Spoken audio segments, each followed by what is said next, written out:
so now the moment that everybody's been waiting for, let's get into the data world. Hey! So the data world is when we're going to talk about start collecting data, and we're going to talk a lot about start collecting data because that's a big part of any process improvement, right? So if you go with the big, small, or good or bad process, you're going to be screwed, right? You have to have data to be taken serious, right? So we know that, we learn that. Now we're going to learn how to collect data, to use data, to understand data, and to live with data for the rest of your lives, and you guys are going to be happy forever. So, continuous data here, we have account data and attribute data. So the first thing is to understand what kind of data you have, right? So it's basically divided in two groups, right? You have the continuous data and you have the attribute data. And attribute data you can divide into attribute and count data, right? But they're basically two things, and you have to look at your data, right? So imagine that you have an Excel spreadsheet of that data in front of you. What do you see? So if you see numbers that are changing, like 10, 11, 12, 15, 12.4, that's continuous data, because continuous data has scales. Think about it. Think, like poo. Think. We need a scale so it is continuous. You just keep increasing over time. On the other hand, we have attribute data. Attribute data is everything else, which basically means it's just a 0 or 1. It's a classification, right? So you can classify things. This is a car. That's how many cars I have, how many bikes I have, how many. So these are a number of things that I have.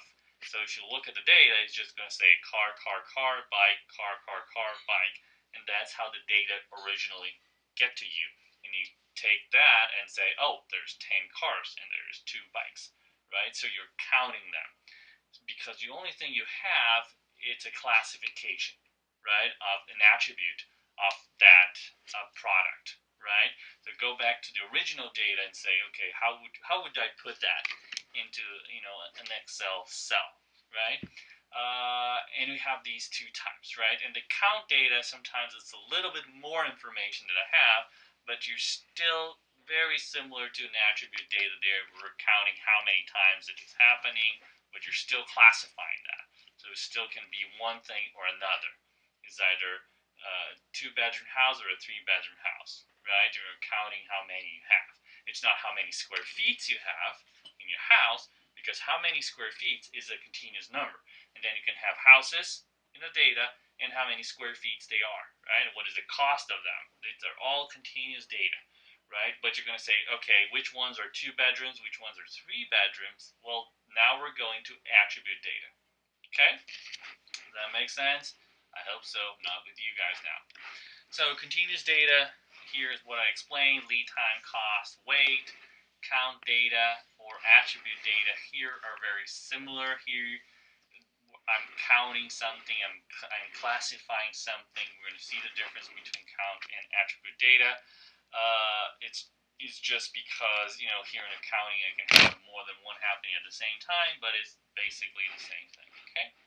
And attribute examples are shift, states, owners, so things that you can classify, okay? And these are the two big divisions, okay? And here you can see why they're different, right? So continuous variables, you can see there's a bunch of tools that I can use to classify and to understand the data. Count and attribute, there was very little. So that's why continuous data is a lot more powerful than attribute data. So what you want to have, you wish to have, is continuous data, because you can play around with a lot of different toys and a lot of different tools you can use with continuous. If you have attribute, there is very limited things that you can do with that.